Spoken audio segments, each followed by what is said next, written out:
स्वयं के पुण्यार्जक हैं। व्रती श्राविका श्रीमती रत्नमाला जैन एवं सुपुत्र श्रीमान आदर्श जैन की पुण्य स्मृति में श्रीमती रेखा जैन, निशांत जैन, रोहित जैन, सुरभि जैन, तुषार जैन, शिल्पी जैन, अर्णव जैन, आरव जैन।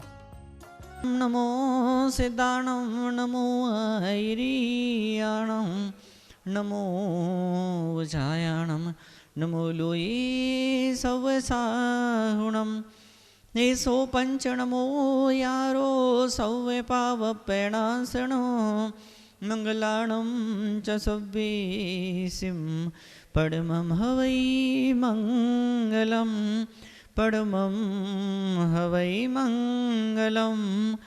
बोली महावीर भगवान की। हाथ ऊंचे उठाकर परम पूज्य आचार्य सागर जी महाराज की, परम पूज्य आचार्य महावीर कीर्ति महाराज की, परम पूज्य आचार्य विमल सागर जी महाराज की, परम पूज्य सन्मति सागर जी गुरुदेव की। हाथ ऊंचे उठाकर परम पूज्य आचार्य विद्यासागर जी गुरुदेव की, परम पूज्य सुनील सागर जी गुरुदेव की। तो आज हम सब यहाँ पे आए हैं, बैठे हैं। ये सुंदर सा शहर भोपाल है ना। और भोपा क्या होता? भोपा, भोपा का मतलब क्या होता बताओ आप।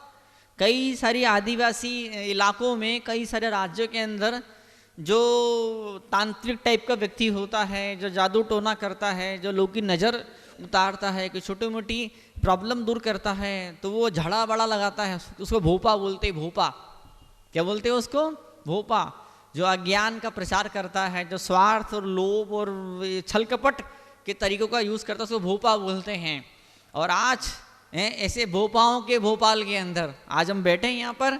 और अब कैसे सो काटा जाए, वो जहाँ भी, जो भी, जिस भी जन्म में जो जो कर्म हमने बांधे हैं, जिन जिन कर्मों ने हमारे ऊपर तंत्र मंत्र किया है, जिन जिन कर्म रूपी तंत्र मंत्र की वजह से हमारी आत्मा सुखी नहीं हो पा रही है, जिन पाप रूपी तंत्र मंत्र की वजह से हमारी आत्मा नरक को निगोद में जाने को तैयार बैठी है, तो उस नरक को निगोद में जाने वाली आत्मा को वहाँ से हटा करके उसे स्वर्ग की तरफ और परंपरा से मोक्ष की तरफ कैसे आगे बढ़ाया जाए, वो सुंदर सा पवित्र क्षण संबंध भद्र स्वामी के चरणों में हमें प्राप्त करने का सौभाग्य प्राप्त हो रहा है। आचार्य प्रभाचंद्र स्वामी ऐसे महान आचार्य यहाँ पर श्लोक की व्याख्या करते हैं, तो वो लिखते हैं कि पहले अहिंसा अनुव्रत का व्याख्यान किया, अब सत्य अनुव्रत का प्रतिपादन करते हैं।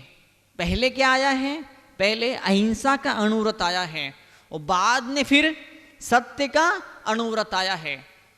अगर आप मात्र सच का ही पक्ष लेते हैं, अगर आप मात्र सच का ही पक्ष लेते हैं, सच और सची बोलते हैं, लेकिन अहिंसा की बात, वो कंसेप्ट, वो फंडा, वो चीज, वो विचार अगर आपके दिमाग के अंदर नहीं है, तो आपका सच बोलना बेकार चले जाएगा।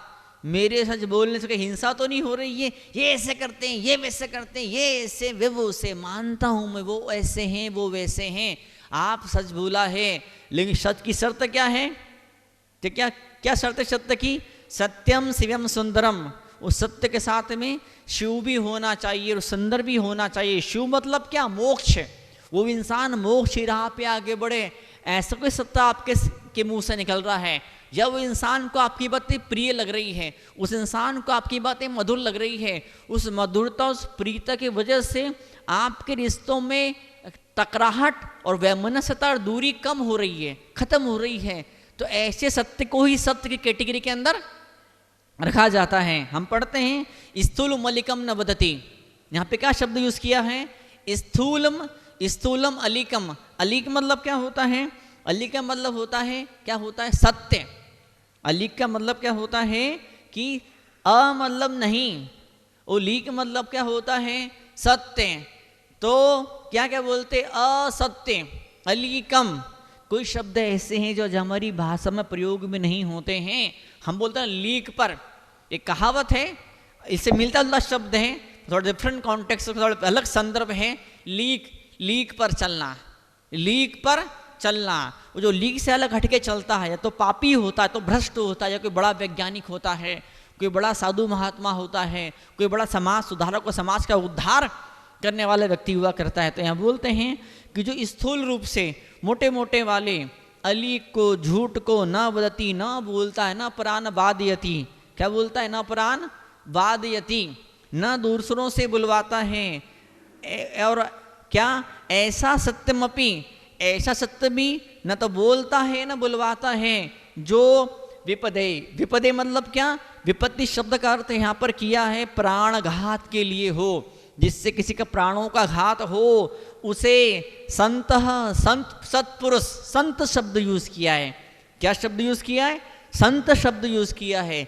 इसी ग्रंथ के अंदर पिछले श्लोकों के अंदर इसी जगह पर, इसी संदर्भ में क्या कहते थे? गणधर भगवान ने कहा है, यमधरपति भी गणधर भगवान ने कहा है, आचार्यों ने कहा है, तीर्थंकरों ने कहा, और यहाँ का शब्द यूज किया संत। बड़ा प्यारा शब्द है संत, बड़ा प्यारा शब्द है संत। संत मतलब यहाँ पर क्या कहें? जो महान महान मुनिराज हैं, जो महान ज्ञानी हैं, महान विद्वान हैं, महाध्यानी हैं, ऐसों को संत शब्द से संबोधित यहाँ पर किया गया है। और आपको भी कोई कह रहा है ये भली ग्रस्त है, पर इसका आचरण संतों जैसा है, तो कितनी बड़ी बात हो जाएगी। आपने बताइए, आप ऐसे महान मुनराज, ऐसे महान गणधर, जिनको संत शब्द से उपयोग संबोधित किया गया है, ऐसे पवित्र आचार्यों के लिए जो संबोधन दिया जाता है, वो संबोधन अगर आपको दिया जा रहा है, बहुत बड़ी बात है। महानुभाव, महानुभाव, महाशय, इन शब्दों का उपयोग, महानुभाव, महाशय, इन शब्दों का उपयोग अपने जैन धर्म के कई सारे ग्रंथों के अंदर कई आचार्यों ने, पंडितों ने, विद्वानों ने महानुभाव और महाशय शब्द का उपयोग तीर्थंकर भगवान के लिए किया है। जो महान रिद्धिधारी मुनिराज थे, जो केवल ज्ञान होने वाला था, जो चरम शरीरी थे, जो इसी जन्म में मोक्ष जाने वाले थे, उन मुनिराजों के लिए महाशय और महानुभाव शब्द का यूज किया, श्रीमान शब्द का यूज किया है। इन शब्दों का उपयोग अगर आपके नाम के साथ में किया जा रहा है, तो आपको गौरव गर्व होना चाहिए।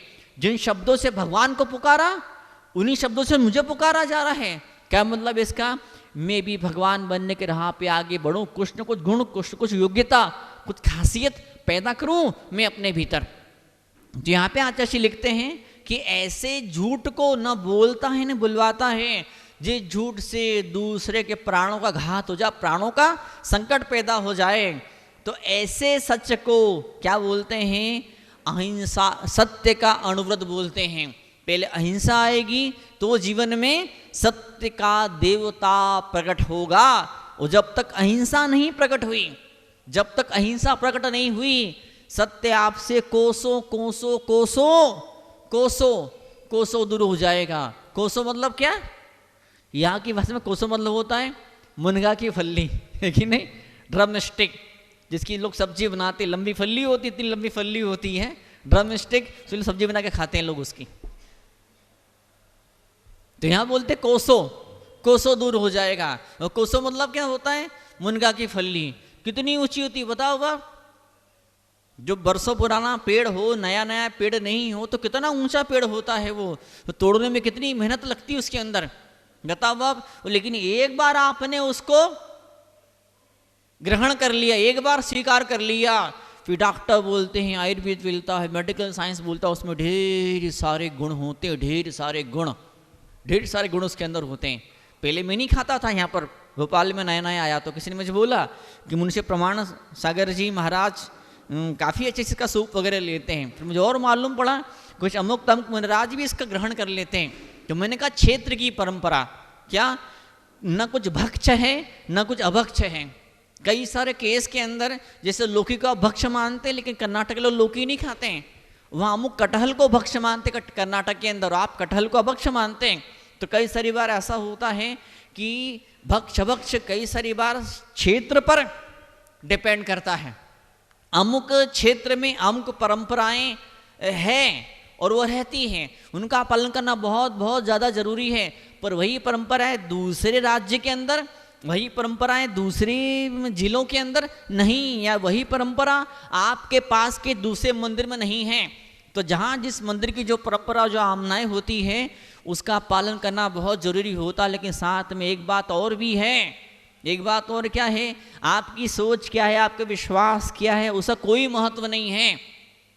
आज प्रवचन पर्व आने वाला है, तो वो कोई सज्जन मेरे पास में आए कि हम अमुक स्थान से किसी विद्वान को बुलाएंगे। मैंने कहा बहुत अच्छी बात है, स्वागत है, पर विद्वान ऐसा बुलाना जिसका जीवन भर का रात्रि भोजन का त्याग हो। ऐसे सारे छोरे छाकरे देखें। स्कूल कॉलेज में पढ़ने गए तो वहाँ कहीं किसी आश्रम में, कहीं किसी मुनिराज के आशीर्वाद से कहीं को हॉस्टल के छात्रावास से वहाँ पढ़ना शुरू कर दिया, और अब थोड़ा सा अच्छा ठीक ठीक बोलना आ गया तो वहाँ के मुख्य ने पकड़ा, उठा के किसी भेज दिया, किसी मंदिर में बैठा दिया शास्त्र की चौकी पर। पूछ तो लो, देख तो लो, हम लोग वो नहीं जो भोगी विलासी हैं। हमारा धर्म तपस्या और त्याग का धर्म है। इस धर्म के अंदर जो भी शास्त्र खोल के स्वाध्याय करवाएगा, करना अलग चीज है, जो भी बैठ के स्वाध्याय करवाएगा, शास्त्र की चौकी पर बैठेगा, जो प्रवचन करेगा, वो रात्रि भोजन का त्यागी तो होना ही चाहिए। ऐसे कई सारे बच्चे लोग, ऐसे कई सारे युवक लोग जो विभिन्न छात्रावासों में पढ़े, उठा करके उनको उनके टीचर ने, उनके प्रोफेसर ने, उनके मुख्य पंडित जी ने उनको कहीं अलग किसी गांव, कॉलोनी, मोहल्ले, शहर में भेज दिया प्रवचन पर्व प्रवचन करने के लिए। मालूम पड़ा कुछ दिन बाद लोगों ने देखा कि वो पंडित जी तो होटल में रात में क्या मालूम क्या आलू प्याज क्या खा रहे थे। तपस्या और त्याग की पूजा इस जगमृत के अंदर हुई है। सौभाग्यशाली हो सारे लोग कि जो रात्रि भोजन के त्याग पूर्वक स्वाध्याय किया करते हैं। जिनका त्याग नहीं होता है वो भी स्वाध्याय करते हैं, फायदा तो उनको भी होता है, ऐसा नहीं कि उन्हें फायदा नहीं होता है। जिनका रात्रि भोजन का त्याग नहीं है, फायदा तो उनको भी स्वाध्याय से बहुत जबरदस्त होता है, लेकिन त्याग पूर्वक जो स्वाध्याय होता है उसका मजा ही कुछ अलग होता है। मैं फिर से बोलूँगा, वही चाय है, वही चाय आपने सड़क के ठेले पर पिए, वही चाय 5 स्टार होटल के अंदर आपको पीने की मिली, वही चाय आपने प्रधानमंत्री या मुख्यमंत्री के साथ में बैठ की है। चाय में अंतर है, बड़ा भारी अंतर है चाय के अंदर। एक चाय तो ऐसी है कि आप कहीं भी पी ली, और एक चाय ऐसी आपको कहीं मुख्यमंत्री ने आपको चाय पर बुलाया और वहाँ एक बड़ा समारोह, बड़ा जलसा हो रहा है, और उसके अंदर आपको चाय पीने का मौका मिल रहा है। तो ऐसी क्या होता है, एक ग्रंथ वो है जो किसी त्यागी के मुंह से आपने पढ़ा है, एक ग्रंथ वो है त्यागी से ऊंचा, मतलब कौन, व्रती मतलब कौन, प्रतिमाधारी के मुंह से आपने स्वाध्याय किया है। उससे ऊंची बात यह है, उसी ग्रंथ को आपने कि छुल्लक जी से, छुल्लिका जी से आपने उसी ग्रंथ का स्वाध्याय किया है, और ऊंची बात हो गई। उससे ऊंची बात हो गई, उसी ग्रंथ को आपने किसी माता जी के मुख से आपने सुना, हरिका माता जी के पवित्र मुख से सुना है, और ऊंची बात हो गई। और सबसे ऊंची बात तो ये होती है, उसी ग्रंथ को, उन्हीं सूत्र को, उन्हीं सिद्धांत को किसी दिगंबर मुनिराज के मुख से आपने सुनने का सौभाग्य आपने प्राप्त किया है। रेयर अंग्रेजी में रेयर को बोलते हैं दुर्लभ। बताए दिगंबर मुनि दुर्लभ है, दिगंबर मुनि लुप्त होते चले जा रहे हैं, दुर्लभ है दिगंबर मुनि। सरकार शेरों का और बाघों का संरक्षण करने में सरकारी लोग कितने करोड़ों रुपए खर्चा कर रहे हैं। कहाँ से शेरों को, बाघों को बुला करके, पिछले महीनों आपने घटना खबर सुनी होगी, कहाँ से शेरों को, बाघों को बुला करके हिंदुस्तान के विभिन्न स्थानों में रखा जा रहा है। पेपर में क्या उनको हाईलाइट किया जाता है, अब उस बाघिन ने, उसका नंबर ये है, उसका नाम ये है, वो वहाँ से आई है, उसकी ऐसी तबीयत है, उसकी ऐसी बीमारी है, उसने आज बच्चा दिया, उसने आज भोजन किया, उसने आज अंगड़ाई ली। ढेर सारे वैज्ञानिक की नज़र टिक गई, ढेर सारे पत्रकारों की नज़र टिक गई बाघ को बचाने के लिए। अच्छी बात है, पर्यावरण का, प्रकृति का संरक्षण होना चाहिए, लेकिन तपस्या विलुप्त होती चली जा रही है। त्याग शब्द मात्र शास्त्रों में सिमट करके रह गया है। ऐसे मौके पर जो त्याग करे, जो तप करे, उसका संरक्षण करने की बुद्धि, ऐसा विचार अगर प्राप्त होता है तो बहुत बड़ा सौभाग्य, बहुत बड़ी बात आपके जीवन की हुआ करती है। रक्षाबंधन वाली कहानी, विष्णु कुमार मुनिराज ने उपसर्ग मिटाया। उस दिन मैंने कहा भी था, परमात्मा से प्रार्थना करना है। परमात्मा, वो तो मुनिराज थे, ऐसी रिद्धि सिद्धि के धारी थे, उनने उपसर्ग मिटा दिया, लेकिन हे परमात्मा, मुझे भी कहीं छोटी मोटी रिद्धि सिद्धि देना, मुझे कहीं कोई छोटी सी विद्या देना, कोई छोटी सी कला देना, कुछ तो मुझे ऐसा देना है परमात्मा। हे भक्ति महारानी, हे सम्यक दर्शन, हे सम्यक ज्ञान, हे त्रिलोकीनाथ तीर्थंकर परमात्मा, हे जिनवाणी माता, मुझे कुछ तो ऐसा देना कि किसी धर्मात्मा के जीवन में कहीं कोई दुख हो, संकट हो, पीड़ा हो, तो उसको मैं नष्ट कर पाऊँ। मैं खुद धर्म की राह पे बढ़ूं और मेरे जीवन में कोई समस्या, विघ्न, बाधा, आपत्ति, मुसीबत पैदा हो जाए, उसको मैं नष्ट कर पाऊं, ऐसी कोई विद्या, कोई कला मुझे देना। हे परमात्मा, हे परमात्मा, इसको विद्या मुझे देना। मैं आपके शासन का बच्चा हूं, मैं आपके पवित्र परंपरा में पैदा हुआ हूं, मैं आपके नाम का ने स्मरण किया है। तो जो आपके भक्त हैं, जो आपकी राह पे चल रहे हैं, उनकी राह में कहीं कुछ भी पैदा हो जाए, विपत्ति और बाधाएं, तो हे परमात्मा आप इसी कृपा करना कि मैं कुछ नहीं करूं, मैं पहुंच जाऊं, मेरे पहुंचने मात्र से, मेरे वहां जुड़ जाने मात्र से, मेरी जस्ट प्रेजेंस, मेरी उपस्थिति के माध्यम से ही उन लोगों की समस्या और बाधा अपने आप सुलझना शुरू हो जाए। तो फिर ऐसे कुंद कुंद ऐसे महान आचार्य, परम पूज्य आचार्य संबंधबद्ध स्वामी से महान आचार्य ग्रंथ के भीतर लिखते हैं, तुमको विद्या मिल सकती है, तुमको वो कला मिल सकती है, लेकिन शर्त सिर्फ एक है। शर्त सिर्फ एक है। कौन सी शर्त है? तुम झूठ नहीं बोलना, तुम सत्य का पालन करना, तुम अहिंसा के अनुव्रत को धारण करना। जो गृहस्थ जीवन में संभव है, जो गृहस्थ जीवन में संभव है, जो पत्नी बच्चों के व्यापार के बिजनेस के साथ में जो जो व्रत नियम संभव है, ऐसे छोटे छोटे व्रतों नियमों को ले लेना।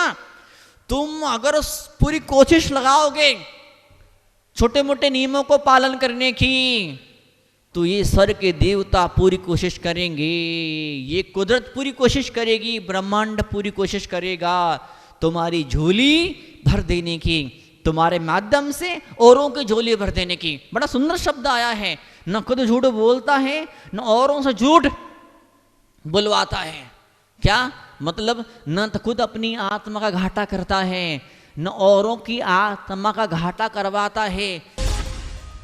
इस कार्यक्रम के पुण्यार्जक हैं वृति श्राविका श्रीमती रत्नमाला जैन एवं सुपुत्र श्रीमान आदर्श जैन की पुण्य स्मृति में श्रीमती रेखा जैन, निशांत जैन, रोहित जैन, सुरभि जैन, तुषार जैन, शिल्पी जैन, अर्णव जैन, आरव जैन।